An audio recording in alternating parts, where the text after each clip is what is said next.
What is up, fellow nerds, and welcome to Not Your Status Quo. Tonight, we are talking Fallout Season 2, Episode 5. We got a lot to discuss. But before we get into that, Dave, Doug, how's it going?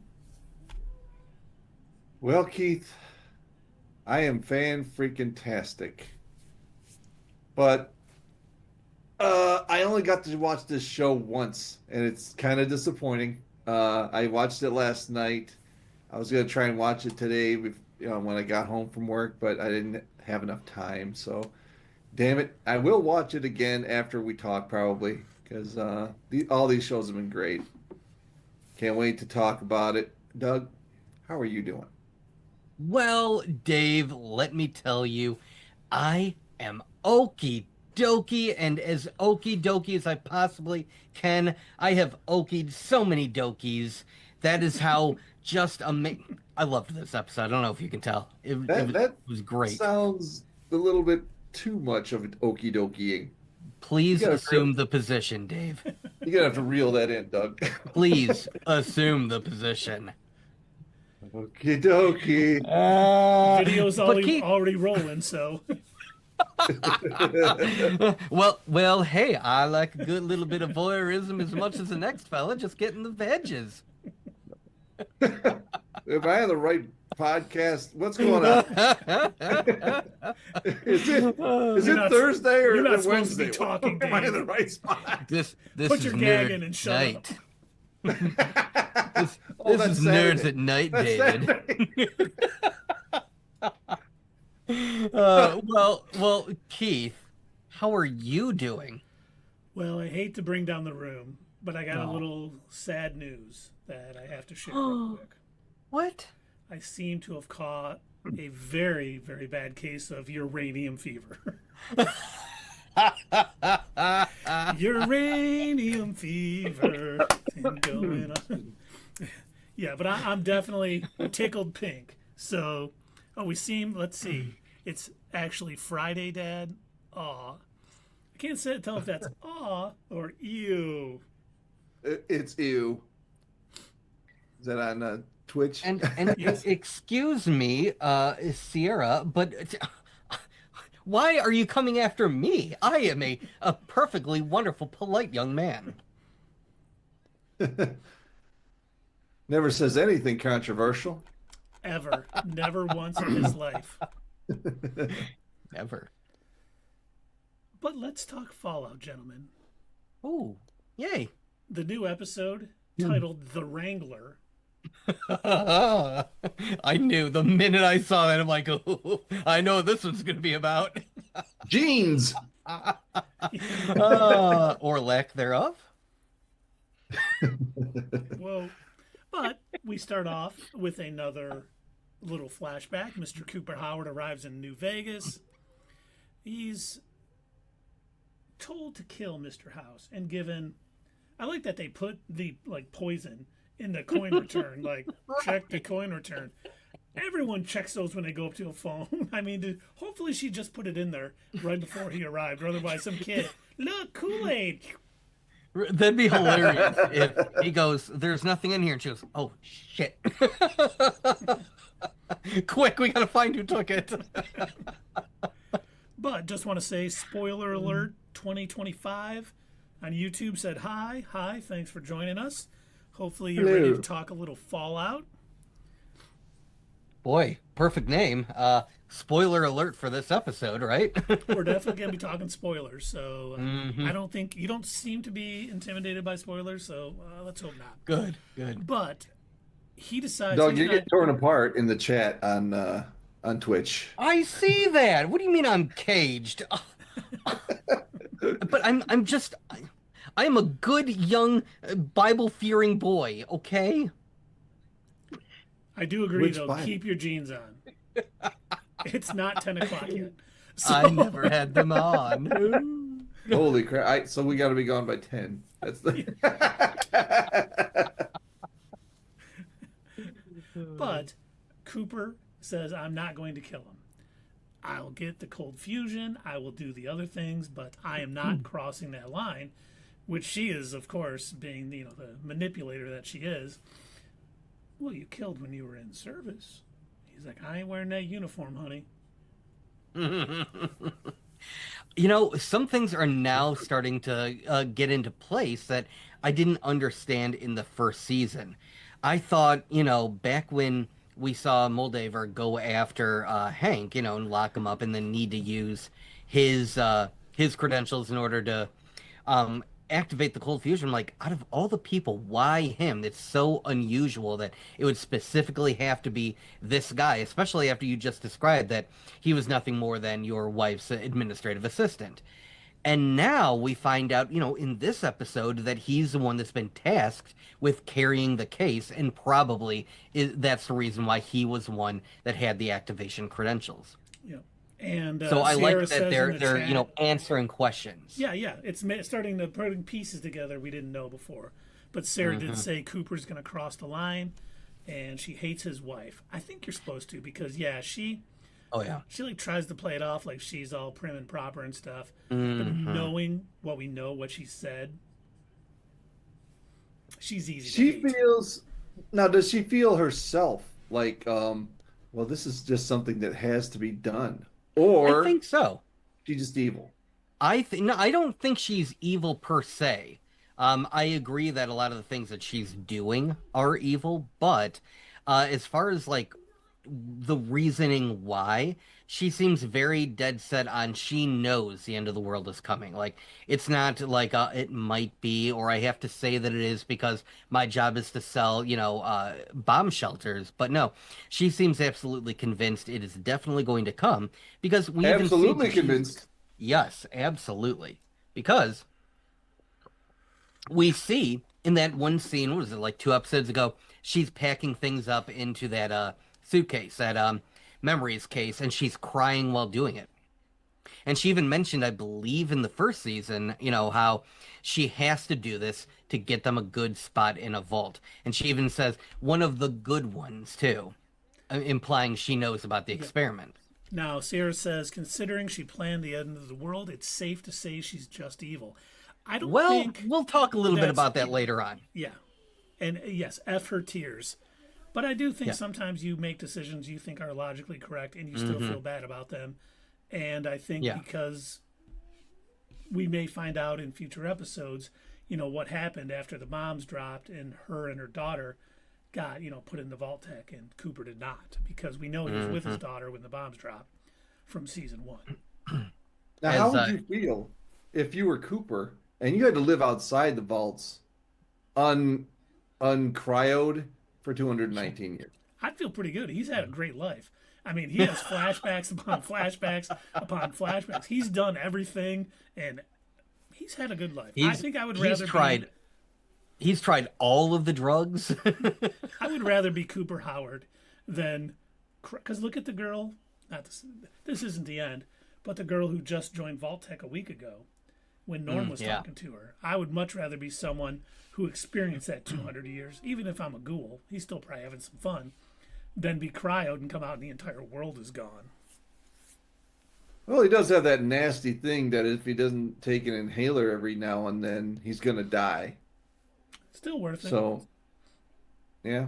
He won't die yet. He'll just turn into more of a feral ghoul. A feral ghoul, yeah. Yeah, but eventually that's it. That's Someone the will kill him, downwards spiral or slope or whatever. Or maybe they have the greatest time. Maybe the feral ghouls are just, it's like New Year's Eve every second. And they're just like, yeah! People just don't. They're so high, they can only say their own name. That's it. That's right, yeah. I wonder if, like, while they're screeching and running at people, like, if they think they're talking and they're, wait, where are you going? Come back. I have a present for you. Why are you running? What is going on? Why are you running away? He does get pulled into an audience with Mr. House. And we do find out that Mr. House does have doubles acting as him in certain spots, which I believe Doug called it weeks ago that was going to be the case, and that was definitely confirmed today. Now, what did you think about that? When the guy walked up to him, I'm like, there's no way they're switching, they're switching up and saying this is Mr. House right here. There's no way they're doing that. And then for a minute, I thought they were, because they showed him like 2 or 3 scenes in a row. And I was like, wait a minute, have we all thought along, this is his brother that we've been seeing, and this is a real guy. I'm glad they cleared that up for me because I was getting a little frustrated. Mhm. They gave it to it just enough and then answered it before we got frustrated, which this Right. show seems to do. They do a great job of when they introduce a little mystery of something, they don't just let it dangle for seasons and seasons. They'll answer it and then have something new pop up that we're curious about. Good writing. It is good writing, yeah. Wow. Boy, I've missed this. Yeah, yeah. And while Mr. House is talking to him, we get some new information. First, I think Cooper feels like he was misinformed about Mr. House because he's like, I want to say, don't get me wrong, he's a little nuts because he's like, I get that cold fusion so I can live forever and all this stuff. But he's also saying, I want to save people. I'm building a missile defense system. I've ran my programs. For some reason, this was the original day that the bombs were going to drop, according to all of my algorithms. That's changed since you came into this plan. Why? Yep. I need to know why. He's not like, you did it, aha. But then he tells us, because we always thought we knew who dropped the bombs. And if this is going to be canon, he's saying he's not going to do it. He still could. But he's saying there's a third party involved, and he doesn't know who it is. Now, my immediate reaction was the Enclave. I thought so too. I don't know if that's going to be the case, but I can't think of anyone else who would be powerful enough to manipulate events like whoever this third party is doing. Dave, as a reminder, the Enclave for those people from the first season where, what's his name, escaped from with the dog. Oh, okay. Yeah. The guy from Lost. I Who was had the just cold thinking that- fusion. Yeah, they're basically a shadow government. What I was thinking was that he really does know, and he's just lying to Coop. I don't think so, because that's one thing that they make relatively clear. He doesn't lie. Yeah, well, that was my first inclination is to think that he's not going to be completely truthful with anybody, to tell you the truth. But I got he's not lying. But that my initial thought was he's just trying to see if he knows anything. You know what I mean? Yeah, you know what? I think he was. I think you're right, Dave. I think he was trying to figure something out, and that's why he was so excited to meet Cooper, and probably why he approached him at the Veterans Hall, because there was something off with his algorithm. There was something that, he's putting it into his equation. It's not adding up. Things aren't matching the way that it used to be. He can't quite predict what's going to happen with the same amount of certainty, and I think that's why he's making these almost sloppy decisions. This wouldn't normally be something. House wouldn't go out and do things on his own. That's why he's got a bodyguard or a body double to pretend to be him on the outside. He's the guy that's going to sit behind the screen, and he's going to put on his helmet to watch through the Securitrons, and as we found out, apparently through the power armor too, which gross. So Coop is just a fly in the ointment. He's the bug in the system. Yeah. He's the mystery wild card. Oh yeah, it's irksome. Irksome is a perfect way to say it, but it's nice because you're finding out. Before, when he went and met him at that thing, it was like, why would he come out and meet him? But then we get a little more information this episode. All of a sudden you came into play, and I knew this was happening, and it threw everything off. I had to meet you. I had to meet, yes, exactly, which was really cool. And when we jump back to 2296, Lucy and the Ghoul are facing off with the Deathclaws that are all Plural. around that area. Yes. And her first thought: do you have any more drugs by any chance? That's my idea. You During asked the for fight, ideas. that was I'm out of drugs. Do you have any drugs? Do you have any drugs? The way he looks at her like, it was cute at first, but now you're a bit of a detriment. Yeah, this isn't the right time to be asking about drugs, Lucy. But Dogmeat shows them the way out. And the Ghoul takes a grenade, puts it in a bag, blows it up, blinding the Deathclaw. I almost called it a Death Ghoul. Bethesda. Oh God. New villain, Death Bethesda, Ghouls. no. Death Don't ghouls. make this. But blinding the Deathclaw that's right there, so they can run to Freeside and escape. And I liked it because I'm like, if they are able to take out 3 of these monstrous Deathclaws elder Deathclaws, That ancient easy. Deathclaws, whatever they are, Mhm. I'm going to have trouble enjoying the show as much probably. But thankfully they did. They ran Freeside, got out of there, and As Cooper said, unless you got a rocket launcher, we're not winning this fight. you got a rocket launcher in there. But as they get to Freeside, he decides to go to a bar, which we kind of see the what's the word I'm looking for? The parallels between his past self when he was visiting New Vegas. That's where it's and starting to now. match up. Yep. And Lucy decides to go to a shop because she needs something to break her addiction to the drugs. Mm-hmm. And she goes in the side door, and she decides to Oh, she goes into the side door because she sees the price. yes, A dick doll was what was it, like originally 100 caps, and then now it's like 10,000 caps. Yeah, I don't think No, the Ghoul gave her that much money. I think it was 100 and then it was 1,000 because the Ah, Fisto okay. was like 1,200 and it was 10,000. And all I can think, $10,000 for the Fisto in this economy? Are you kidding me? The Fisto. She ends up taking what she wants, probably still a bit under the influence of the buff out, and think she so. sees a gentleman stuffed into a barrel, naked. And in perfect Fallout humor, the store owner, and I use Store that term owner. loosely, shows up with those clothes on that do not fit even remotely. No. Yeah. I was surprised he didn't kill her right away. I mean, even try to kill her like right away. He wanted to have a conversation with her. I was surprised. He didn't even take aim or nothing. He just kind of watched her like. Well, he's probably like a pretty young lady out in New Vegas. Yeah, this might be all right, but yeah, they end up talking. I and like how finds- she asks him. She goes, "Are you Sonny?" And he doesn't even. He's just like, "No, he's gone." And Is he the not guy in Sonny the barrel? there. Is that the guy, naked guy in the barrel? I don't know what you're talking about. No. No, that's So someone else. he clearly does not have the speech skill. Yes, he does not. He definitely does not. But she ends up killing him almost instinctively.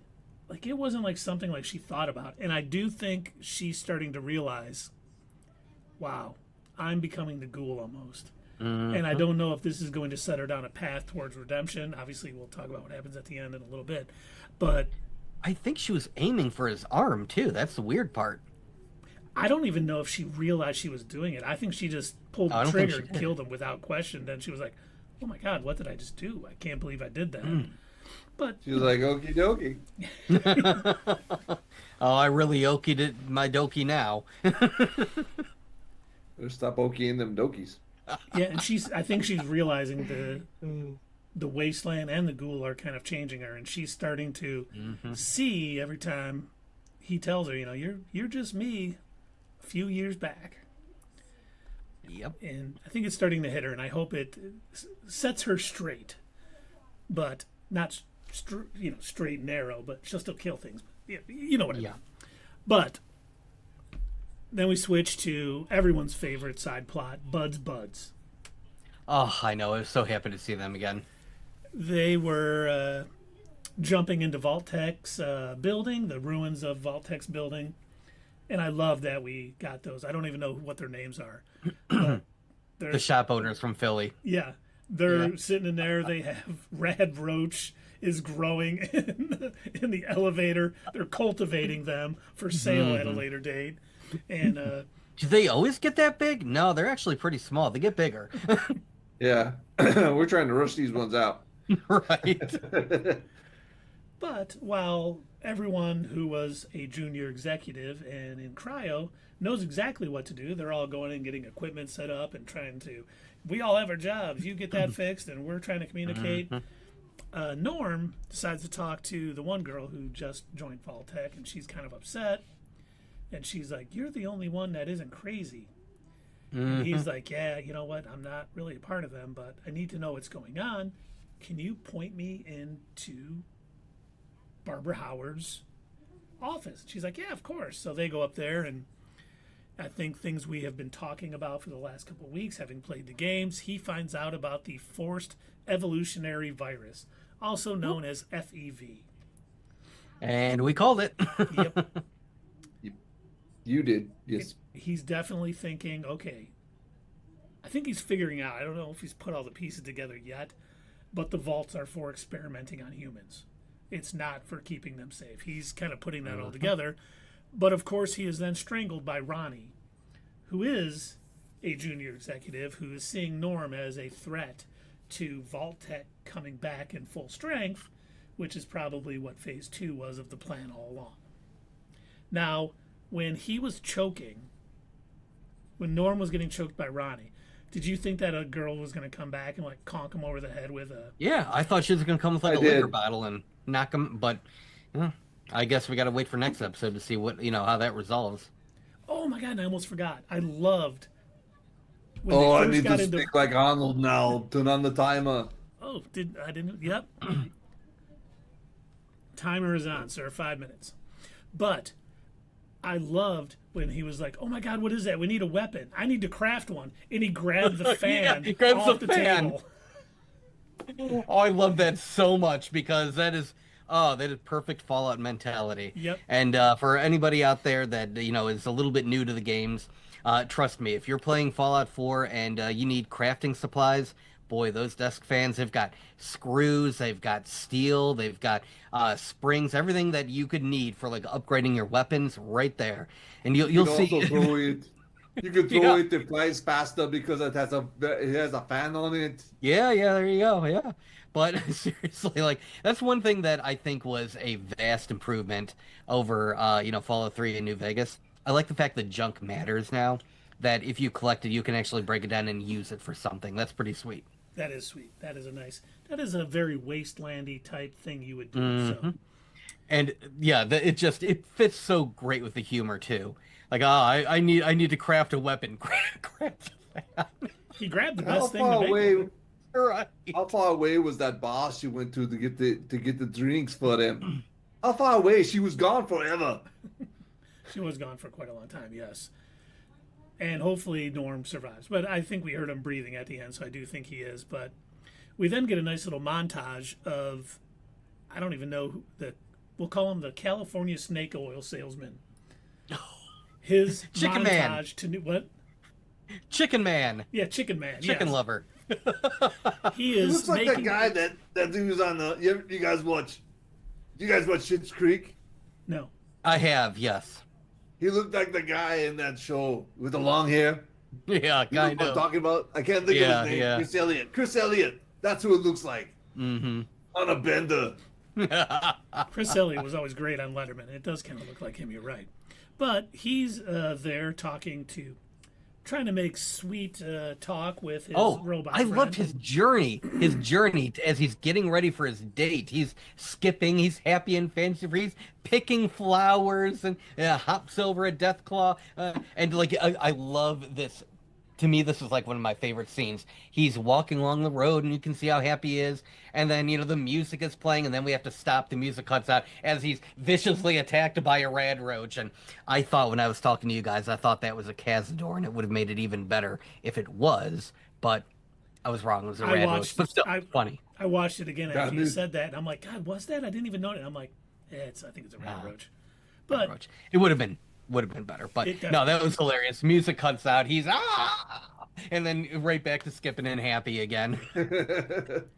But he finally makes it. Yeah, it was great. He makes it to New Vegas, and he's kidnapped by Hank. Just as he was getting ready to assume the position. Yep. And of course, he ended up assuming the position. All right, he's going to be a puppet. He's going to be a puppet for our man Hank. Hey, you know what? He likes what he likes. We see him driving to the Cairo chambers, and Hank, we see who we need to see for later on. But we see that the Ghoul's wife and daughter are both there, and we're thinking he's going to get somebody else. No, he has the salesman with the plan and chipped, and we get the same scene we had from before. He starts cranking Did it they up. trick you? Because they tricked me. It did. I'm like, oh my God, he's about to, and nothing exploded. I'm like, Right. Okay, there we go. Well, as the camera's like turning the corner and moving away, I'm like, you just see the glass. I'm like, up here it comes. His head's gonna blow up. We're just gonna see brain matter against the glass, and then I'm waiting. I'm like, oh, it's not. And you You come back got and me. Hank is all surprised that it worked. He didn't know. He's like, oh my God, it worked for the first time. What's with this guy? Why is he different? Why can I make this work on him? I think it's finally perfected. He can finally start trying to miniaturize it like they've wanted because they have not miniaturized it Clearly, yet. yeah, clearly the mini version does not work. I think you need the bigger version. Yep. Now, I've got a question, and I'm curious what you two think. You want Do the you think the control fact that rabbit? this guy has been out living in the wasteland, covered in radiation, do you think that matters? Is that why it's working on him? Why it worked on the guy who delivered the bomb to Shady Sands? And the other guy who brought the sugar bomb cereal. Yeah. They all Yeah, had why is it been making living- everybody else blow up? But Yeah, they all these had been living wastelanders? in the radiated world. Unlike the is my 5 time up? minutes I is think up, my- yes. Unlike the people he's been pulling out of the pods, Mhm. they don't have the radiation. That's what I'm thinking. That is a good. That's I don't- good. Though. That's I don't know good. if it means anything. I don't know if that's intentional or what. And I kept thinking by them showing us Cooper's wife and daughter, is Hank going to put a chip in them at some point? I don't- because I don't not know. right now because we know what happens at the end. But I'm saying, I was like, They're on the he- list. that is something he has in hand over the Ghoul, if need be. Well, I have a theory. Okay, let's hear. I don't think they're there.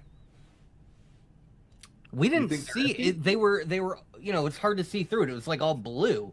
You didn't see any bodies in those tanks. You just saw the names. And I also, honestly, I can't see Hank unless we find out that something went down at Vaultec. I don't see him turning on his boss. Yeah, that's true. So But we still I know- don't think either of them are Probably- actually there. I think maybe they were released at some point and they could be somewhere way off. I think that's how this season is going to end, with Cooper going there to get his wife and kid, and then Hank to say, "Well, I said I'd unplug their chambers. I didn't say they were in them." And I The mean, only thing I question about that whole thing, I like it, Mm-hmm. is that he was talking to someone at the end of episode 1 of this season that we still don't know who it is, and it could be this third party. that's what I was that gonna say. Mr. House was referring to. Could be that Mm-hmm. unknown factor that we don't have yet. So he's willing to turn on her because he was working for this person all the while he was employed by Vaultec, and I think we'll have to see how that all plays out. All we know, That is some deep cover if that's true. yes. That's All we know playing is when he was a long on the game. phone, he said, "I'm in Vegas, your old stomping grounds," and I think that's a red herring. I think that's meant to make us think he's It was talking to House. House, but I don't think he was. I think Keith, you're on to something. I think maybe he's talking to somebody from the Enclave, or what if it is Cooper's wife?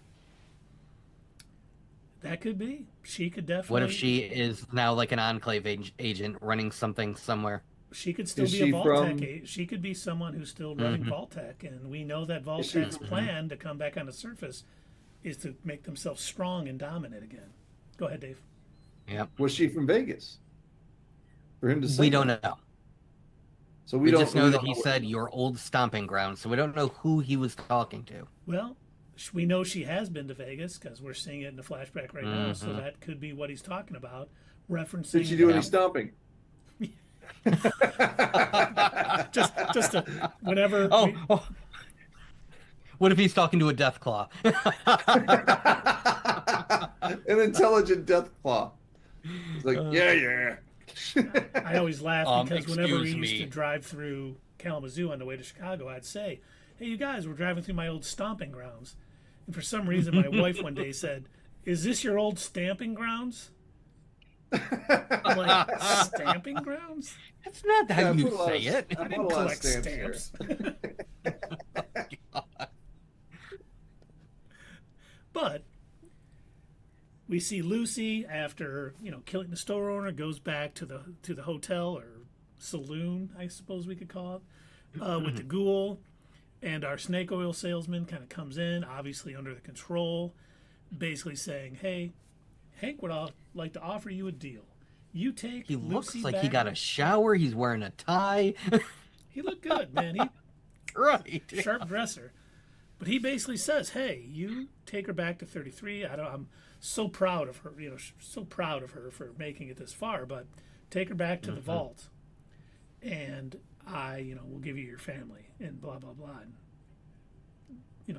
Cooper finally admits, I brought you here as a bargaining chip. So, yeah, let's do it. And he tranks her, and she's, passing out and getting ready to go. But she stole that Fisto, and she makes good use of it. And when he first was falling out the window, I'm like, he can survive this. No. Oh, my God. He's impaled. I don't think he's going to survive that one. I mean, he will, but, he shouldn't have. Yeah. And that was, like when they took the shot up from her, from the street, that looked a lot lower down to close to the road than it was when she hit him. Yeah. Yeah. Angle was a little different, I suppose. It was an optical illusion because it looked a lot less high up as it did when she first knocked him out. But man. surprising nonetheless because, he was going to bargain with her anyway. I didn't think it would be so easy.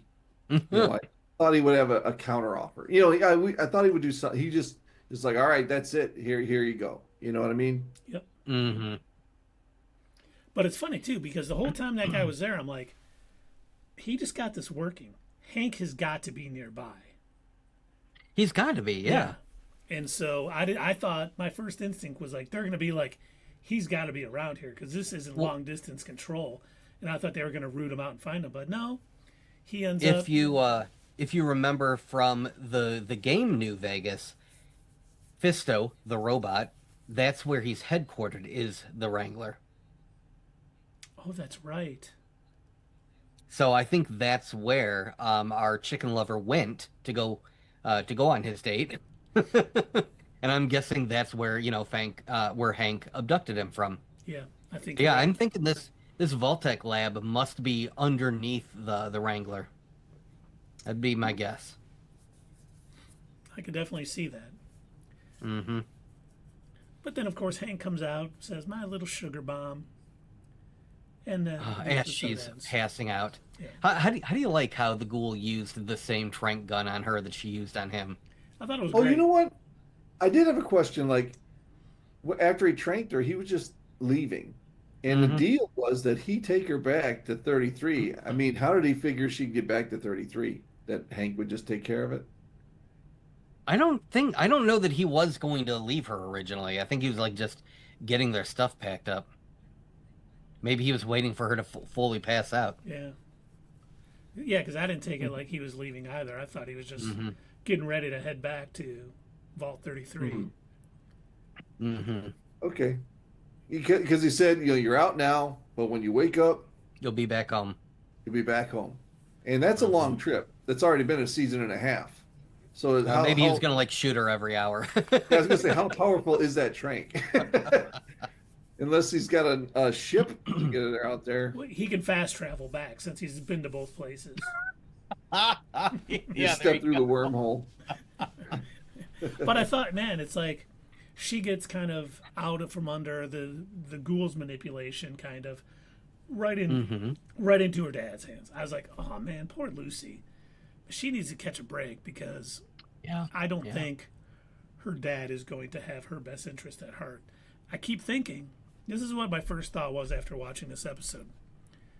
Is Hank going to take her back to Vault 33?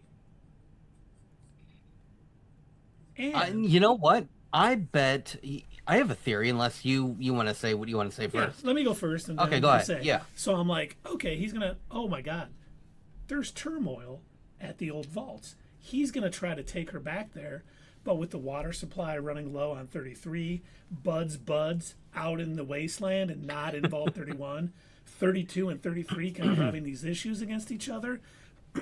He's gonna be like, I can't leave her here. This isn't the vault I left. She's not safe.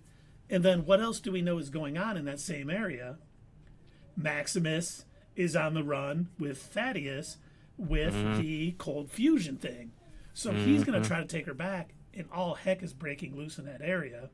And he's going to kind of get trapped, trying to keep her alive.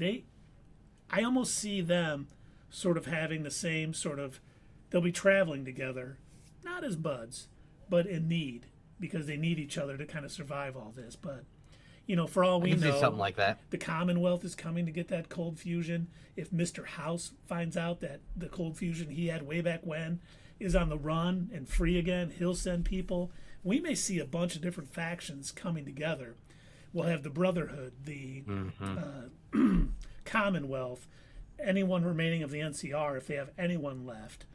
We may see Mr. House's people. We may see the Enclave, you know, come out from the surface to try to get it back because we know they had it in season 1. I was like, they're bringing all these factors together back to that spot with just everything boiling over. It's going to be a fun last couple episodes of this season, it looks like. See, I don't know about you, but I can't wait to see Macaulay Culkin again. Oh, that's true. I wonder if we're going to see more of the Caesar's Legion. Yeah, unless they destroyed each other. Your theory is like way more fun than mine. I was going to say that Hank was just going to take her back to their underground lab and stick her in one of the cryo chambers for now. Like, I don't have time to deal with you. Daddy's busy with his experiments.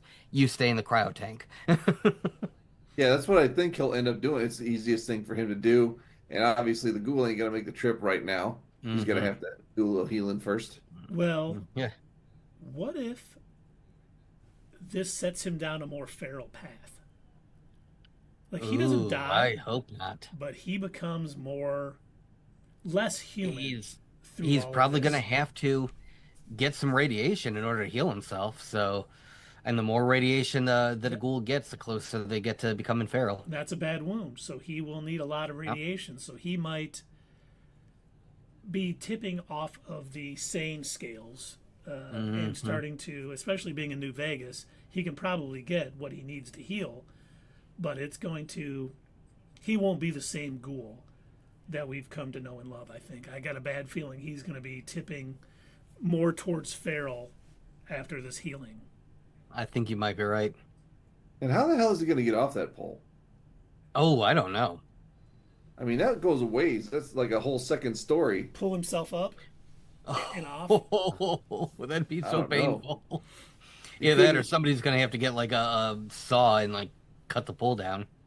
Yeah. Yeah, that's going to have to be what it is. I bet it's Maximus. Maximus like somehow finds him there and cuts the pole down. I would think that's kicks true. It with his suit of power armor. Except I think everyone's going to him now. Unless he's heading to New Vegas with the cold fusion to try to sell it. I'm not sure. I don't know where they would be going. Do you think he would trust Mr. House with the cold fusion? Because he did protect New Vegas when the bombs dropped with his missile Does he defense. even know who House is? Or like have any idea? Yeah, you're probably right. I don't think he knows anything of what's going on over there. He barely even knew what the vaults were. Yeah, we saw his intelligence score. Yeah. Wasn't great. He knows who to keep it away from, but he doesn't know who to take it to. And it sounds like if I understood the scene in season 1, it sounded like until Lucy had propositioned him, I don't even think he's ever had sex.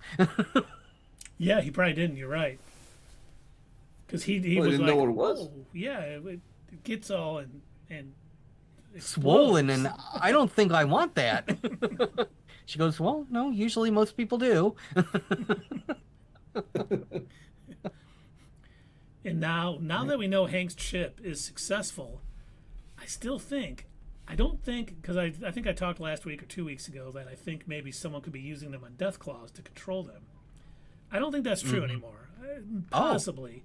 I wonder if the radio signals that they use to control people attract the Deathclaws, and that's what brought them to New Vegas. Oh, I hadn't even thought of that. You might be onto something. Because there's three not ancient... worried about. Yeah, there's 3 ancient ones in New Vegas, and they don't usually hang out like that. So something is causing them to hang out there. The one dude in the bar even said they came all the way up from Quarry Junction. Yeah. They came pretty far to get there. So, Now yeah, they you just might be hang out right. outside the wall. It's like Game of Thrones, you know. Yeah. Uh, The You good went seasons. north of the wall. Yeah, the good so seasons. last week, did I tell you both my theory about the FEV and Vaults 31 and 32 and 33? I I thought you don't think did, so. but I don't remember what it was. Okay. Well, I had a theory, and I'm pretty sure it's closer to being true now that we saw what we did in this episode. So back when Ronnie mentions the future, whatever he in his code word was for FEV, Enterprises, I think, what Future Enterprise Ventures or something. Yeah, I think that's Um, right. yeah, as soon as he mentioned it, I'm like, oh, okay, he's talking about FEV. And so my theory then was, if he's so, you know, if he's so locked on to we've got to get to FEV and it's very important to the vaults, this was what Bud was all about. My theory was that I think the plan was eventually, once they created their breed of super managers, as Bud put it, I think he planned on dipping them in FEV. Because at the time, prior to the war, the thought process was that the FEV was a super soldier serum. And that was the whole point. It was going to make super soldiers. They had no idea that it actually turned people into sterile, green, dumb monsters. They did not realize that. Because I think, like, some of the initial experiments did show a spike in intelligence, but it only lasted for, like, maybe a week until you started to devolve and then turn into a giant lumbering green ogre. Um, I bet that was the plan. I think the plan was okay, step one, we create super managers. Step two, we dip the super managers in FEV to make them super soldier managers. I think that's the plan. And I think that's what Ronnie is trying to move forward with because they're all too dumb to realize, or they're ignorant, really. They don't know what the FEV actually does. And I bet you any money we're going to end this season with some, maybe at least half of them, willingly taking the plunge into the FEV vats. And I think half of them are going to split off and go with Ronnie, and the other half are going to split off and go with Norm. Nor Norm. It might only be two going with Norm, but I do like your theory. I do think that's another thing going on in that one area that is going to be complete and utter chaos. Because have we seen a super mutant in this yet? We've only seen the arm of one in the first episode at back of the Enclave headquarters when they were wheeling it on a. Oh, that's right. So yeah, we haven't even seen any yet. So they will definitely be coming, especially after this. And I do think, I think obviously Norm's alive, and I think we can all agree he didn't die at this thing. And I wonder if he's gonna go, and it may just be him and the girl. Wish I could remember her name. I meant to write it down and I never did. Yeah, I should have. But the one I who was just about to joined, ask you guys what her name was. the girl who just joined Vaultec a week ago. Right. Her and I think Norm are gonna like go into hiding basically at the ruined Vaultec building, and they're gonna start looking and snooping and finding out more information about this FEV.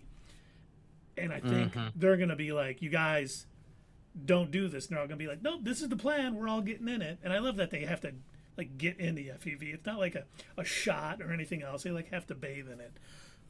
So I think they're gonna figure out you guys shouldn't do that, and they're gonna be able to get away. And obviously, I don't think anyone's gonna be able to go back to Vault 33, 32, or 31 because of all the stuff that is going on with it now, the water, the fights, everything else. But I still want to know the one thing we didn't find out this episode that I was hoping we'd find out. What's the mystery box that Steph wants from Vault 32? Oh yeah, they didn't even mention anything at all about Yeah. that. What's in the Yep. box? What's in We the didn't, box? We didn't get an update on the vaults, and we didn't get an update on the Brotherhood stuff. Yep. Which they have it's nice because they have so many plot threads going on. They can talk about other things and they'll come back to it and get to it.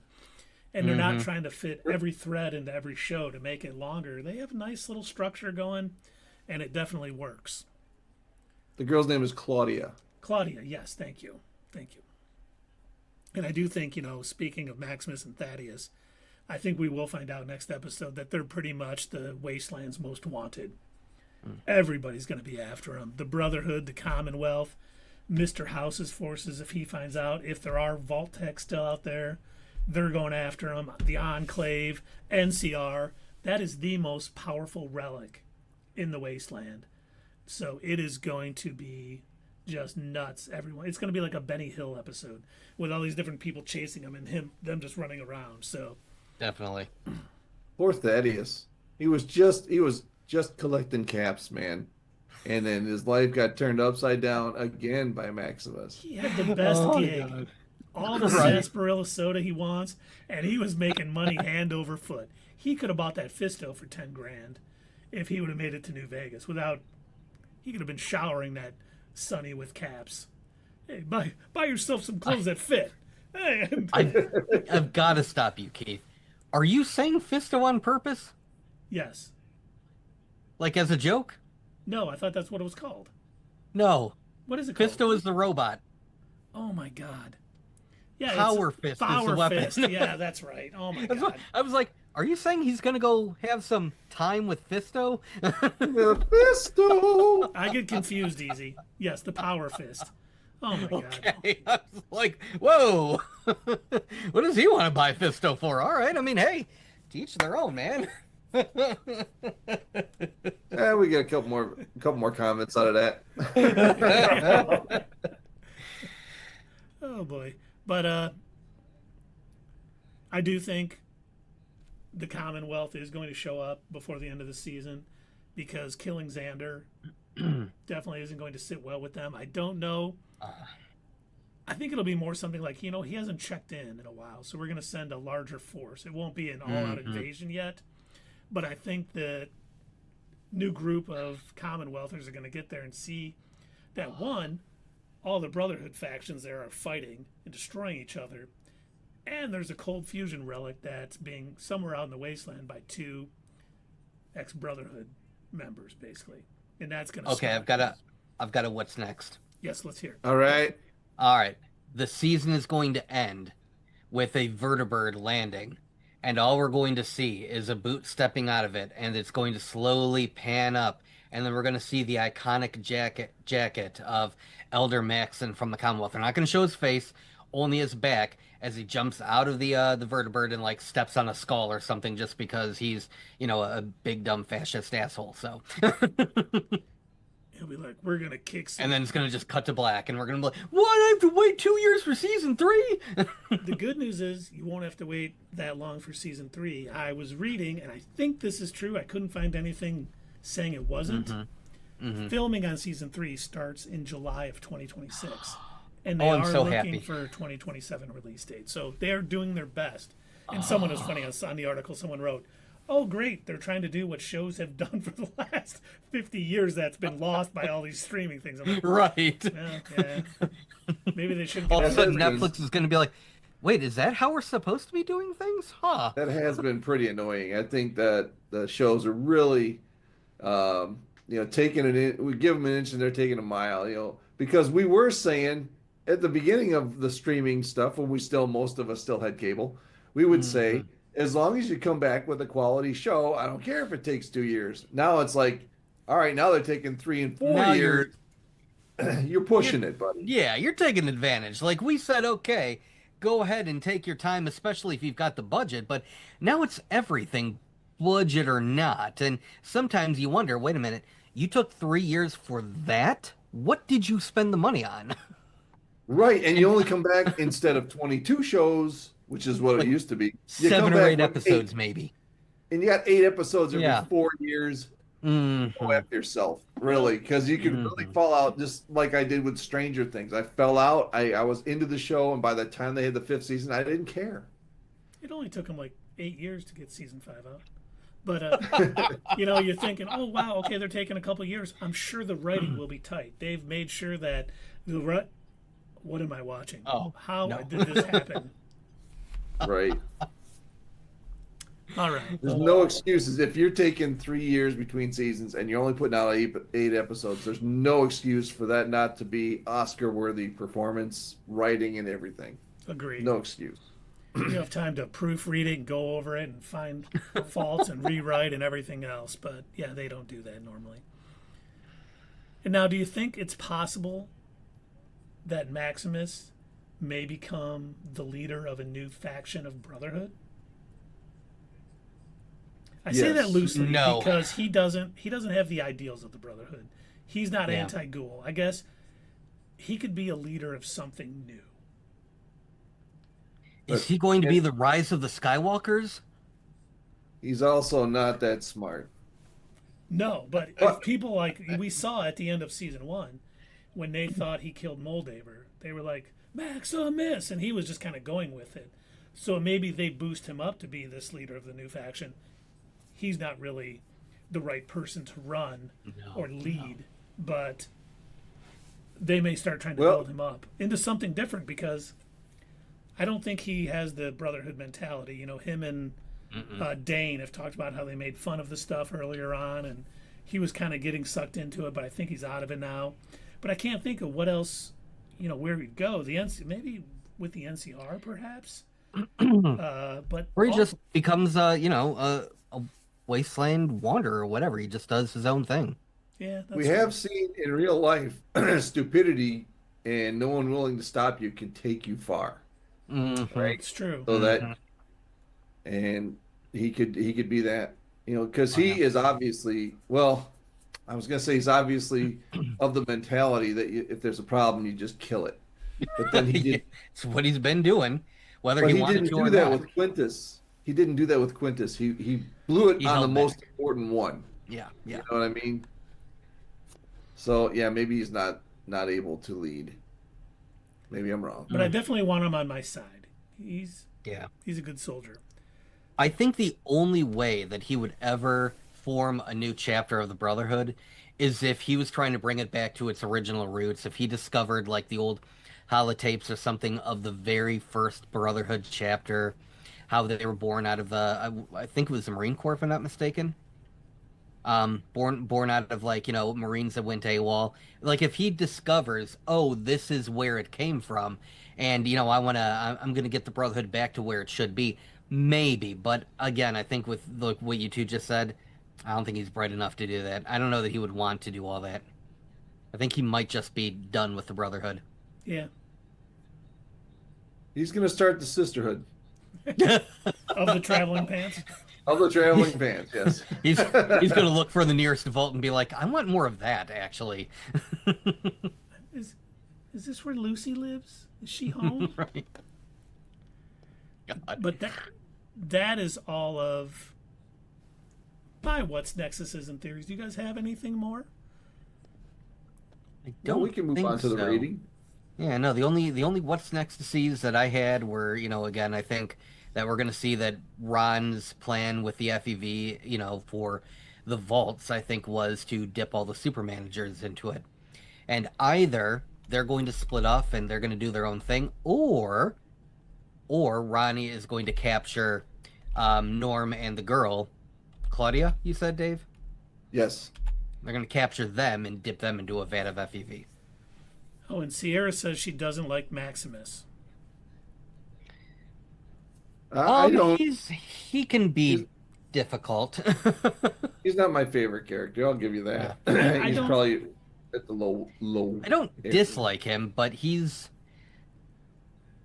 not as interesting of a character to me because he's just like, to me, he's doing what I would do, essentially. He's just kind of like trying to make his way and doing it the dumbest way possible. And that would be me. It reminds me too much of myself. He's very easily. I probably would accidentally hammer somebody in the head trying to get out of a situation. He's very easily manipulated. He hears people talk, Yeah. and like he was buying into the Brotherhood, and before that, with Dane, he was kind of seeing their side. He's very easily influenced, I think, which doesn't make me dislike him, but I see him as just a, like Doug said, just kind of a guy just trying to make ends meet. He's just trying to be him.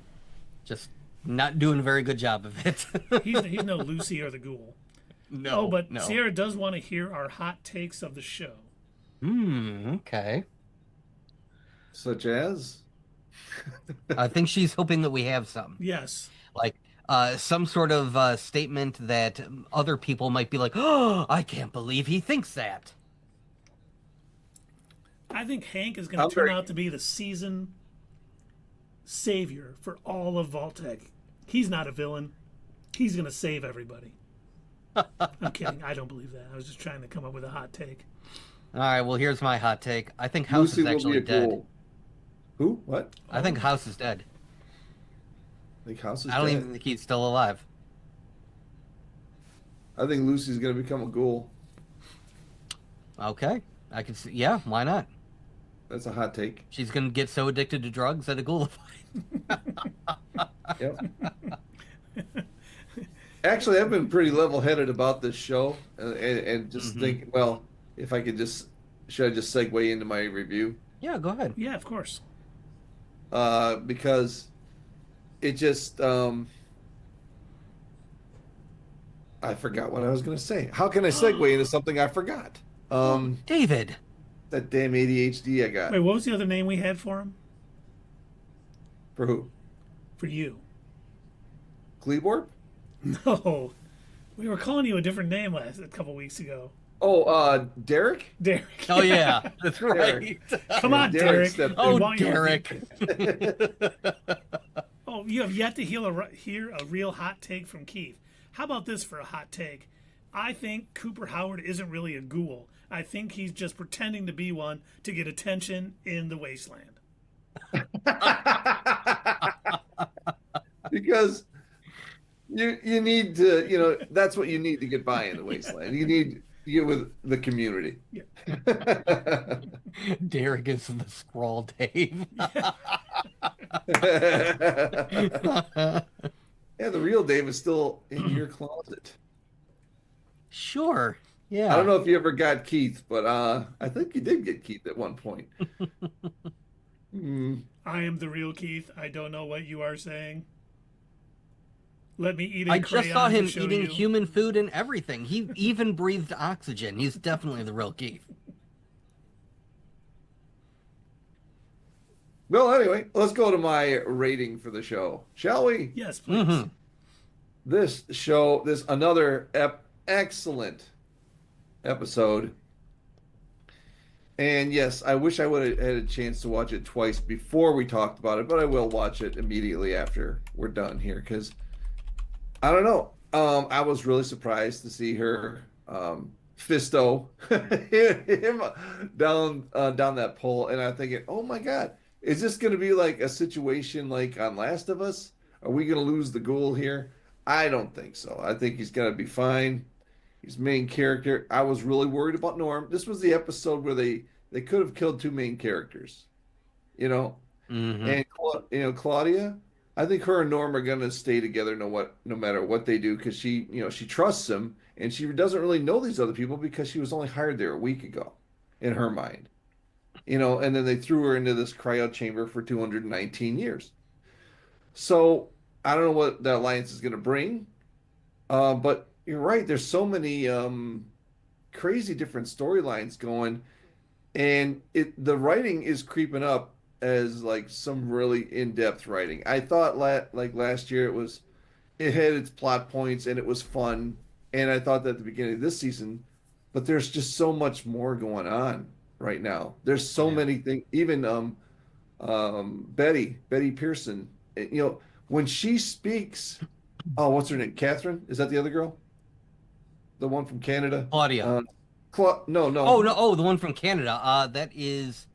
Is that Catherine? Is it Debbie or No, something? it's Steph, my I gosh. think. Steph. Yes, Stephanie. that's it. Yeah. Stephanie got really evil really fast, and she was... that's because she was before the Vaults. She was like Hank's level type team. So, but now there's power dynamic going on there, and every time that Betty talked, she was like, "Hey, we need each other, and we're gonna make this work." And I've been, they brought me out 40 years ago so I could take care of this, and then Stephanie just did not care. I was about to say it. She absolutely does not care. She would let them go under. And Doug, when he comes back, he owes us a drink. I don't know if he can hear me. But like I said, everything's great. I just I don't know. Now, when he's got that, I have a question for you, Keith. Well, Yeah. in the middle of my review, when they got that chip in the back of their head, can he hear what's going on, or does he just assign them a certain things to say? I think he assigns him certain things to say. Okay, so he can't actually like see or hear what's going on. He just I says, think he can "Here's what." hear and see what's going on. Oh no, Hank cannot hear and see what's going on. He just tells Right. him do this and do this and do this, but he can't see Okay. through his eyes or anything. Because at the end of it, he's just said, and he did a great job, by the way, that actor too. Um, Great. I'll go back with a positive, case story for my. He didn't say Hank. What did he say? My benefactor or something like I that. think he did. Yeah, I think he did say benefactor. Yeah, and so I was like, oh, that's kind of cool. Anyway, it's it it's amazing. It's getting better. I'm going to give it an 8.5 this week. Loved it. And we got to see the huge Deathclaw. I mean, right at the beginning of the show. So great stuff. Yeah, this show, the writing is everything. They are everything means something. The plots are seamlessly weaved between each other, and they all seem to have an impact on each other. It's like everything going on, even though they seem completely different plot lines.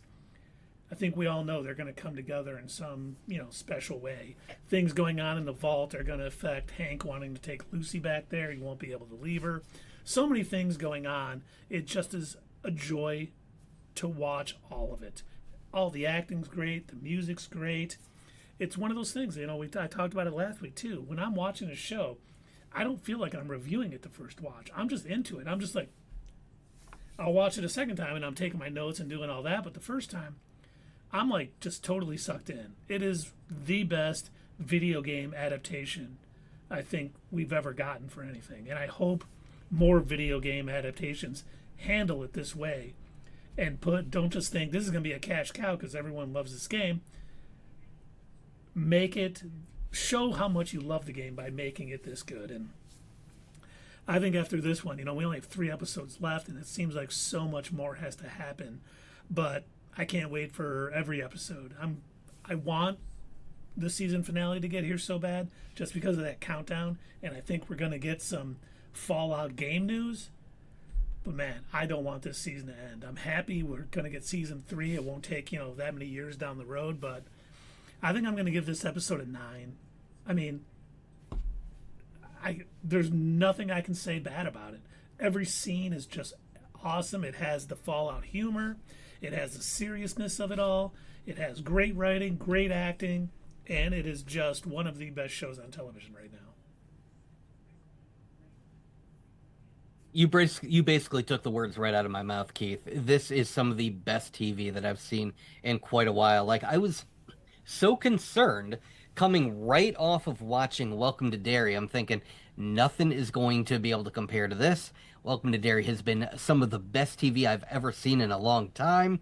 Like, we've had just a slew of mediocre movies and TV shows that were just like okay. We had anime that wasn't even all that great, and we were struggling to find something that we really latched onto until like Welcome to Derry came around. And then so when we were diving back into the world of Fallout, I'm like, well, I'll probably enjoy it. It'll be fun, but at most it'll probably just be like a 7 out of 10 show. But they have been every episode just ramping up, and the stories are coalescing, and they're answering questions, and they're not leaving stupid J.J. Abrams mystery boxes closed forever because they don't actually have a plan in mind.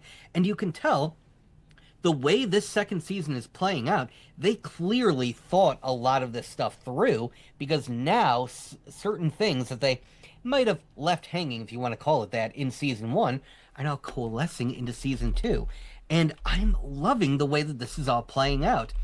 And this episode might have been one of my favorite so far. Every storyline, every joke, every character interaction was phenomenal. It was great.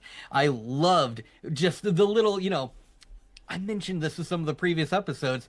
I like the little Easter eggy jokes where it's like if you've played the games, you can chuckle and you'll laugh. If you haven't, it's funny set dressing and whatever. Like we were talking about, oh, I better craft a weapon, and he grabs a table fan.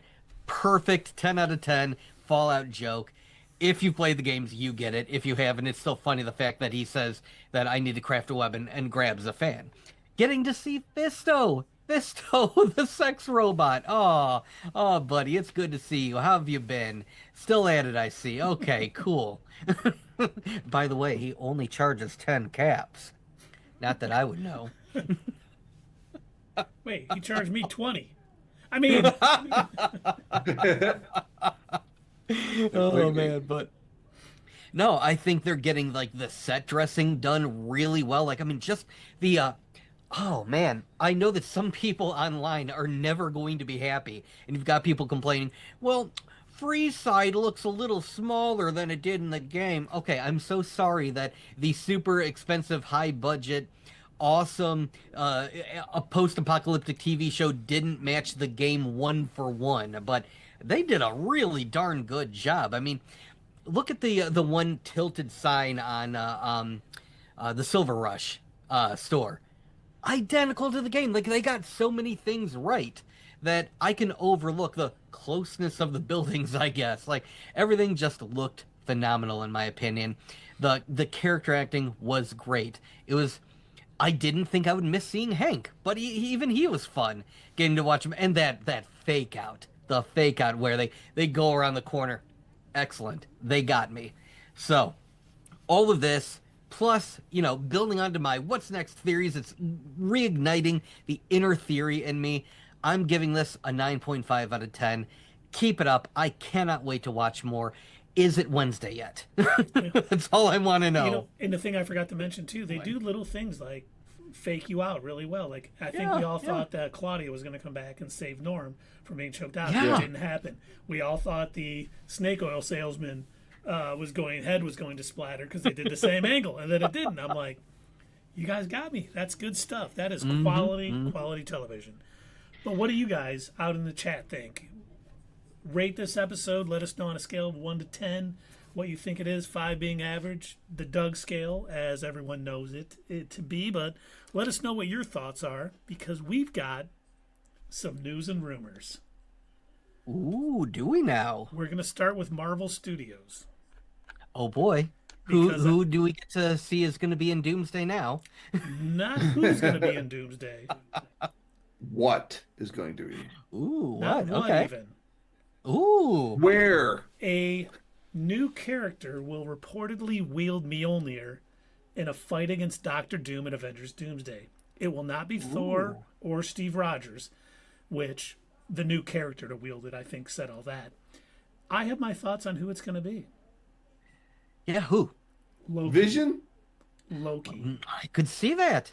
Which would Loki's make me, worthy after all he went through. Yeah. after He's his 2 got his stories seasons, now. he should definitely be worthy. Now, we don't know if that's true. That is a rumor, but I liked it. Hey, fun rumor. It'd be even funnier. And honestly, I wouldn't even bat an eye if they ended up doing this. What if Doom lifted it? Oh my god. In some weird twist, he's worthy. That would be hilarious. But speaking of Doctor Doom, we are going to find out why he looks like Tony Stark Are we? in Avengers Secret Wars. I was about to say, I'm pretty sure I heard. In fact, I thought you even said it as a rumor that they specifically were not going to answer that question in Doomsday. Yeah, it's now So being they're reported that they're going to bring it up in Secret Wars, huh? Okay. All right. Hey, you know what? Why not? And now this one is one of the ones where I'm like, I read it and I'm like, I am not buying this one. But I thought it best to bring it to you all. Is All right. this BS or not? So, the Cabal. For those of you not familiar with the Cabal, it is a group of supervillains like Norman Osborn, Doctor Doom, Hela, all of these bad villains who form like a group. Uh-huh. They are going to appear in Avengers Secret War. but Marvel Ooh. Studios' own version. Okay. You have Doctor Why? Doom as your main baddie, exactly. Why would you need to bring a cabal around to? You know, okay. I think it's half BS. That's my thing. If they're doing the version of Secret Wars where it's essentially a group of good guys versus a group of bad guys, maybe what they're calling the Cabal are just the pieces on the chessboard that Doom has decided to pick to be his generals. Now, the good guys versus bad guys was mainly the '80s version of Secret Wars. The Yeah. Beyonder brought them. The Yes. 2015 Hickman That's the version one that is, I'm most is, familiar is with. a little more subtle, and it's people fighting people, but it's different good guys and good guys fighting good guys and trying to stop incursions and all that. So Okay. In secret. in secret, In yes. secret. They don't want to. Shh. I seriously, I am hoping for it to be as cheesy as possible. I would love to be some deep dark, oh, we've got to stop the incursions. But I mean, if you just bring out the Beyonder's ass and be like, hey, we're doing a war game, I will be front row seats, ready to be like with my popcorn. Oh boy, it's gonna be so dumb. Now I think You mean Dave. the Beyonder played by Henry Cavill? I was Is just that going to what you bring mean? that up. Oh, There sorry. has been rumors, and Dave sent it to us earlier this week, that the Beyonder is going to be played by Henry Cavill in the MCU, which I'm cool Sure. with. That would be fantastic. Any role for that guy, he can do it. He's a big old nerd, absolutely. Yeah, absolutely. I don't know if he can play Gamora, but He could. He's that good of an actor. He can play any role he puts his mind to. when asked how he played a role that happened 20 years before he was born, he's just that good. I heard he's going to be the new Terminator. I heard he's the old Terminator. Whoa. From the 84 movie, yeah. Now, speaking of great actors, Yeah. Blade is expected to appear one last time, the Wesley Snipes Blade, Okay. in Secret Wars. All right. And now we'll Really? keep the Blade rumors going. Blade has been canceled by Marvel Studios. Oh, no. What? No I way. thought that's Never what would have we were- guessed that. I thought that's what we were getting from Jordan Peele. No, Jordan Peele is not doing a Marvel movie. And some people think as soon as he turned down Marvel, that's when they canceled Blade. But according to the Hot Mic, Blade will be a part of the Midnight Suns movie. He just will not get a solo movie yet. We could get one down the line, but we're not getting it anytime soon. And we have the lineup, supposedly, for this Midnight Suns movie that Ooh. could be in development, probably not being written yet, but it'll be Black Knight, Blade, Moon Knight, Ghost Rider, Wong, Werewolf by Night, and Man Thing. Ooh. But I don't know where Elsa Bloodstone is. They're not saying Elsa Bloodstone, and she was awesome in the Werewolf by In Night Werewolf special by Night, presentation. I also noticed that you didn't say Iron Man, and I specifically remember when you played Midnight Suns, the video game, accurate to the comic books, I might add. Iron Man was one of our first members. Yes, And he will not be a part all- of this one, unfortunately. Out of all They're the not- characters that you mentioned, how many of those are getting recast? Oscar Isaac isn't going to play Moon Knight anymore, right? Is a rumor, which we don't know. He hasn't commented on it, neither has Disney. But the rumor is that they've had a falling out and he won't return. Same thing with And Tatiana. who was the other one you said? Oh, the Black Knight. Is that still going to be Kit Harington? As far as we know, yes. You know, That's the question. some advice for Marvel. Hear me out. You should make it animated. Just do that. You don't need to cast a lot. Midnight Suns does not need to be a live action movie with a bunch of recast it. Just make it animated. Just do that. Look at it's working for DC. They did Creature Commandos, completely animated. Great show. Excellent. Loved it. And it's canon to the rest of their live action movies. Marvel, it's okay. You can do it. Yeah, and they had characters that were on Creature Commandos live action later, and they still reference what they did on Creature There Commando. you go. Yep. It can. So be yeah, done. it can be done. And put a pin in the animated thing for a minute. We'll get back to that Oh, in no. a second. Okay. Not a bad thing, maybe. Okay. But Marvel Studios reportedly has big plans for the Venom symbiote in the upcoming trilogy of Tom Holland Spider-Man movies. Oh boy. Does that mean we're going to see a symbiote in this next, brand new day? God, I hope not. According to a rumor, it'll be a post-credit scene. We'll see the symbiote that Eddie Brock left from the wonderful Sony Venom movies. Yay. And on Well, this as long as it's not Tom Hardy, yes, because you can't do that. You just can't. yeah. Well, Tom Hardy has said he will not play him again, so I don't think Fine. he will come back. I am okay with that. Yeah, me too. I thought he was great in the first one. Yeah. Okay in the second. Why he did the third, I will never know. But speaking of terrible Sony movies, and I think Dave shared this with us over Instagram the other day too, Sony's Okay. now reportedly more open to sharing their Spider-Man characters with Marvel Studios.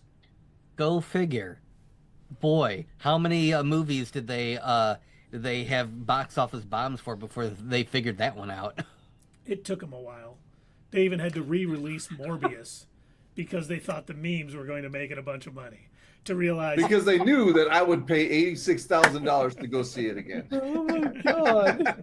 I still can't believe you saw it 1,015 times over that re-release weekend. I didn't. Think I gotta keep it alive, man. If it wasn't for him, Imagine might not have stayed in business. It's true. It's true. And now, another Sony movie, Olivia Wilde's Spider-Woman, has been canceled. I'm okay. I Why? didn't know that was going to be a thing. It was Yeah, we reportedly did. going to I be a think thing. you mentioned it a few years ago Yeah. on a preview. Yeah. It must not have been tucked away in the file cabinet there. Which makes me think maybe this is one of the characters they're willing to share with Marvel Studios. We'll get Hey, cool. Jessica Drew's Spider-Woman, not the Spider-Woman that was in Madam Web. But we could get that one too. Hear me out. I'm not dissing Madam Web. I didn't. No. This isn't about Madam Web. we do that. If you go back and other than what's her name who played Madam Web, I cannot think of the actress's name now. Dakota Johnson. Dakota Johnson. Other than Dakota Johnson, everybody seemed really excited to be in this movie. The one that they actually made before they redubbed everybody and changed the story. They all seemed really excited. And in fact, I remember one of the interviews. I want to say it was. Oh boy, oh my God, which girl was it that said, I really want my character to be coming down the ceiling upside down. I really, I've read the comic. Sweeney. Sydney Sweeney. That's what I thought. I've read a lot of the comics. I know a lot about the character. To me, you know what? Bring those type of people back. Give them another shot. Let them play the character the right way, the way that it should have been played from the beginning. Because if you care that much about the character to, read up on the comics, get the knowledge in your brain, know, this is how they would show up, this is how they would appear, put them in a movie. Yeah, I mean, look at John Bernthal. Took that and ran. Great segue, gentlemen. Ooh. John Bernthal was asked about the Punisher in Spider-Man Brand New Day, and will it have the same violence as the TV show? Mm-hmm. Because the movie is PG-13 or expected to be PG-13. It hasn't got a rating yet. And he was talking about how the special presentation is going to come out at around the same time, and talking about the violence in both. And he said, I do believe we achieved that. Okay, so that is code word for there is violence off screen. Yes. We may see some on screen, but not enough to make it in our movie. But enough will be implied off screen that we will get the authentic. I assume they're Punisher, giving it just not the seen. Venom 1 treatment. Probably close to that, yes. Like two people walk off the screen. One guy comes back holding the other guy's head or arm or something. That's it. That's all the violence you get. You just see a pair of legs slightly coming into the screen. You can't see the mutilated body. That would make it R-rated. Right. You can't see any obvious blood. That's, PG-13. They can only use the F word once. Right. Yeah, there you go. Now we have another cancellation Is this still from Marvel? in the MCU, yes. Okay. Oh boy. What the hell? And I think we kind of talked about this before. We assumed it was true, but Armor Wars is no longer Oh. moving forward. They probably Which- just didn't have any ideas. Well, and I wonder if it's something, if they now know that they are going to do a reboot of the MCU post Secret Wars, they could do Armor Wars with Iron Man instead of trying to do it with War Machine. It would make more sense if Tony Stark was trying to get all of the Stark tech back from people using it instead of War Machine. So maybe it's just going to be down that line at some other time. This next one Does this mean we're not getting Emily Van Camp back? She done with the MCU, I take it now? I hope she'll be back, but I don't see anything coming up that she will probably be in. You remember back in 2018 when we first talked about Armor Wars? Yeah. Those were the days, huh? 8 years ago? Good times, gents. Good times. Now We used here's to be one. like, hey, they got the MCU planned out to 2027, and that seems so far away. I know. Now, before you guys interrupt me while I'm talking about this, because you're gonna be like, gonna want to yell out, "No crap, Keith." Let me just finish. Okay. All right. You'll, Go you'll, for underst- it. you'll understand it in a minute. A new Wolverine project is in development at Marvel Studios without Hugh Jackman. Mm-hmm. So it sounds like they might be moving forward with a new Wolverine post Secret Wars in the MCU. Maybe we'll get Old Man Logan being Hugh Jackman, maybe a younger yada yada yada, whoever it's going to be, Daniel Radcliffe or whatever, Harry Potter, who knows who it'll be. But He is not 90 yet. he'll still come back for Old Man Logan stuff. But and now this is the thing I was talking about that I told Doug to put a thanks, buddy. Talking about you for look the like- animation. Yes.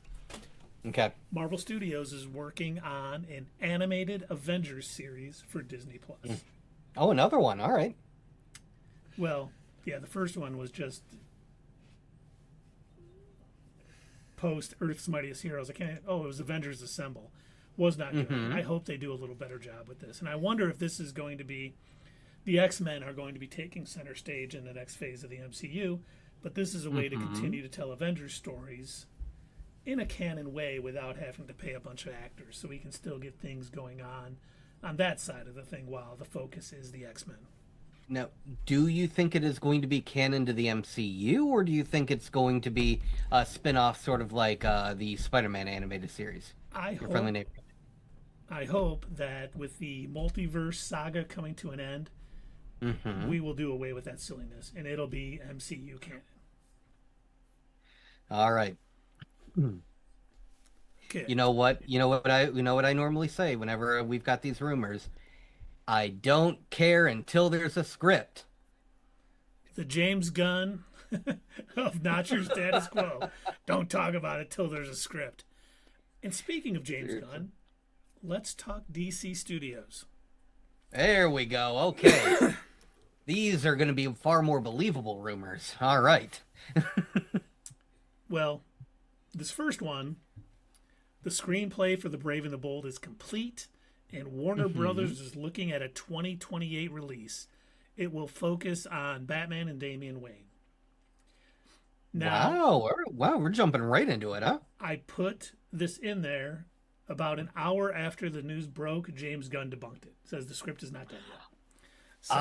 Okay. Well, you know what? I'm all right with that because I feel okay.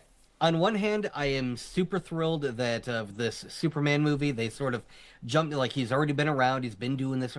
I'm cool with that. Like we constantly poke fun at the Batman origin story. You've always got to have the Waynes killed in the alleyway, and got to have the pearls flying, and like even even Harley Quinn makes fun of that, like of Even the how Joker often that movie happens. had that on it in it. Yeah, exactly. So, here's the thing. If you're going to go ahead and give us a Batman that's already been Batman for a while, cool. I am cool with that.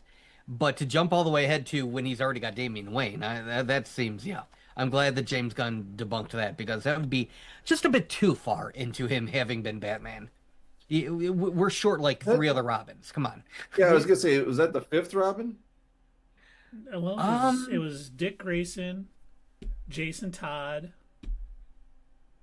He was the Oh, fourth, and I then believe. who's the kid that He was in um Titans. oh my gosh. Yeah, who was his third? I remember he was the one that wasn't he the one that was trying to steal the wheel off the Batmobile? Yes. And I can't remember. Doug's looking it up. Tim Drake. Tim Drake, Tim Drake. yes. Tim Drake. That's right. Yep. And then Damian Wayne. And Damian Wayne is Mhm. obviously the son of Bruce Wayne. Yes. Legitimate What? son. I know. So, spoilers. Sorry. About Yeah. that. Seriously, if we jump like all the way to Damian Wayne, I mean, you haven't even shown us Talia al Ghul. But we could still see her. I think we might see Dick Grayson as Nightwing. I think may see Jason Todd as the Red Hood.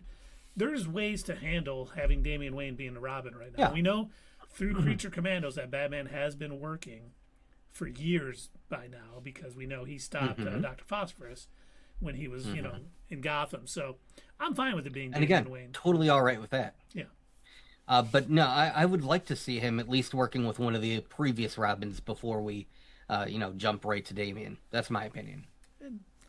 Perfectly allowable, sir. I mean, Keith is the one who speaks to James Gunn. So speak to him about that. I will. Hey, Doug wants to see. I think I could see James Gunn really being the only one who, well, I know it wouldn't necessarily be him specifically, but under his banner of DC, I could see them being the only ones that actually have a Batman with a Robin. I just don't see that happening in The Batman. No.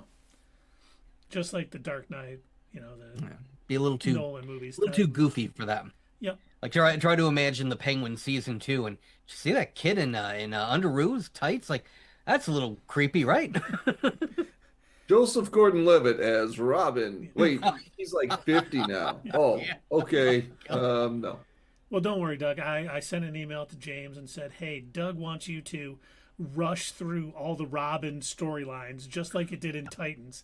They want everything just raced right through. Right. Titans was such a masterclass. Yeah, let's do that. By the way, I don't know if you guys saw the short we posted today. It was about the Wonder Woman script being fast tracked. And someone said, Big L, I want to, we've had 2 movies. I want Titans. And I said, well, did you see the HBO Max thing? I think they might be holding off on a Titans movie after that. Oh boy. Wonderful piece of television. I want a Doom Patrol movie Me too. with Brendan Fraser. What? Did you say will do? All right, talk to him about it. All right, will. get that going. Doom Patrol's right up James Gunn's alley. So, Oh yeah. Metal Men, Doom Patrol, all that would be something he wouldn't mind doing. Okay, now not the final thing. Casting for the Mr. Miracle animated series is currently underway. Okay. Which I bring this up only because Darkseid will 100% be a part of the series. And if it's true that the voice actors in the animated series will be acting them in the live action, we may find out very soon who Darkseid in the DCU is going to be, which to me is pretty exciting. Plus, I think the Mr. Miracle animated series could be pretty cool. We'll get the new gods, we'll get, Apocalypse, we'll get all that good stuff. What do you think, Dave Bautista? He could do it. He would definitely It should be Ron Perlman. I would be Who? perfectly fine like that. Ron Perlman. The only problem with him is he's like 76, I think. That's okay, makeup. No, his future in doing more movies. That's okay. Copy his voice. AI. I'm joking. We're Do not against do that. AI here, Please don't folks. do that. As No, long as they I give get what him you're more saying. than $50 in a sandwich, like Fallout paid him to come do the narration. So he actually remember. So I can't wait to like see him at a Comic-Con. So like, what was your thought process in voicing Darkseid? Who? Very iconic villain in DC. Oh, I don't know. I recorded that in an afternoon. They Yeah. gave me some lines. I just did a voice. They loved it. Right. I don't know. I don't know. And now this is the final little piece of DCU. Final piece we got. No, not the final piece. I almost forgot. I didn't put a note in here, but I want to talk about it. Okay. The Blue Beetle director has confirmed that Blue Beetle will be returning to the DCU, and his quote is, "Good things are coming for Jamie Reyes and his family." Ooh, all right. Same actor? According to him, yes. So, Oh, okay. Hey. Well, he did a good job. yeah, Yeah, he he's did. good. That kid from Cobra Kai. Right? Yes, Mm. yes, Xylo or something. I forget his name. Now the final Xylophone. thing is Star Wars Ooh. related. Now, are you sure this is the final thing? Yeah, yes. For now. Hold on, let me check Twitter. Okay, I got the rumors are true. This is Kathleen Kennedy's last week at Lucasfilm. Okay. Yay. Dave Filoni will be taking over creative control, and I can't remember who the lady's name who's going to be taking over the more executive type Gloria, I think. Gloria something. stuff. Calling Gloria, Gloria, Gloria. Bringing back the Laura Branigan from 1982. Thanks, Keith. I think I got your Thrawn, Gloria. I know that'll make a lot of people happy. I kind of see. I don't think she was as bad as everybody thinks, and I hope we start seeing more projects coming about that we've heard talked about. I think the thing that was the thing that kind of angered everybody, that really got people kind of anti Kathleen Kennedy. Some of the projects weren't high quality, but we heard all these announcements for projects, and then it never happened. The thing with Solo, where she fired brought in Ron Howard. Maybe that was needed. I don't know, but they did so much announcing, and then so much never hit the actual theaters or small screen, which I think was just something they thought would be okay, and realizing, hey, you can't announce all this stuff.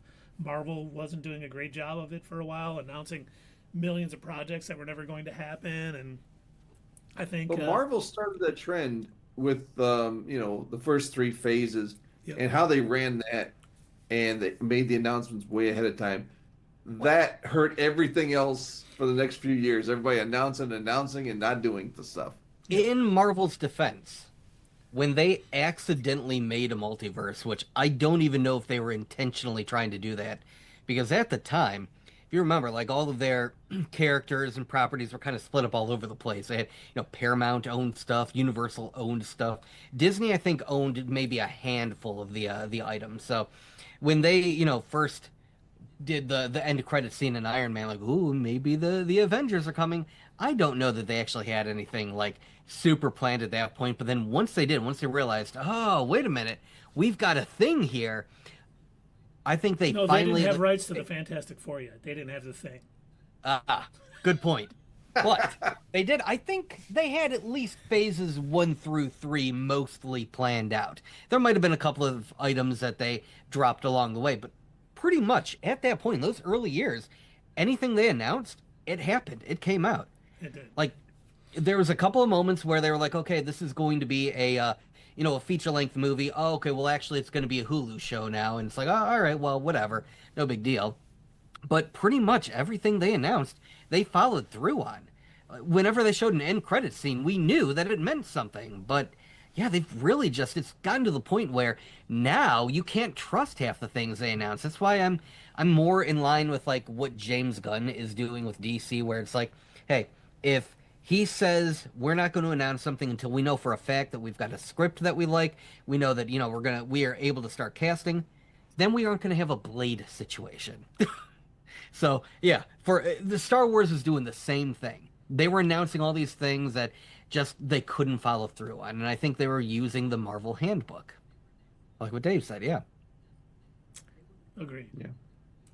Well, and I guess we'll see how everything turns out.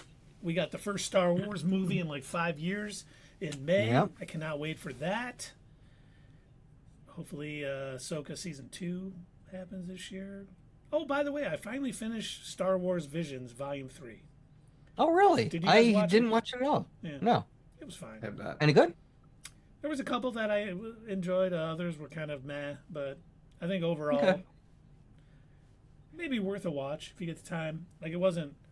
I think the first one was really good. Then it kind of went downhill from that. Some of them were just a little too silly for my taste. Kind of went full anime a little bit in some things, and I was just like, that's not my cup of tea, but it's okay. But hopefully we'll get something cool announced for Star Wars Day this year too. That would be nice. But yeah, I think Visions has always been kind of hit or miss for me. Some of them are all right. Some of them are kind of like, eh. And none of it is canon anyway, so it's just like, it's fun to watch, I that's suppose. great when they put stuff out that's not canon. I love it. The only time where I feel like that would be okay, and I really would like for them to do this, they really should make a Star Wars What's Next. Or not a What's Next. What If. They really should do a Star Wars What If. That would be phenomenal. I'd watch it. What Make if it an Luke animated was series. a Sith? Yeah, like just what if Anakin decided to wait in the Jedi chamber after all?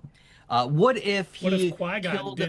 What if Qui-Gon wasn't killed by Darth Maul? There you go. What if Qui-Gon wasn't killed by Darth Maul? What if it was Obi-Wan instead? Or what if they teamed up and they killed Maul? What if this? What if that? There's so many Star Wars what ifs that, boy, they could make a couple of seasons worth.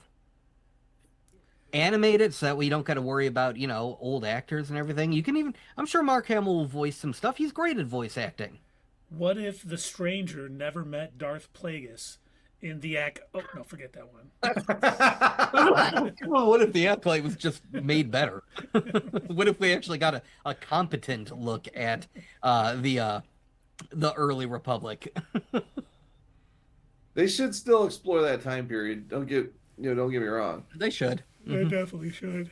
And do more than just show Darth Plagueis kind of peeking around a corner like, hey, I'm a super super powerful in this, but You wanted to be here, right? I'm a super powerful Sith. What are you doing?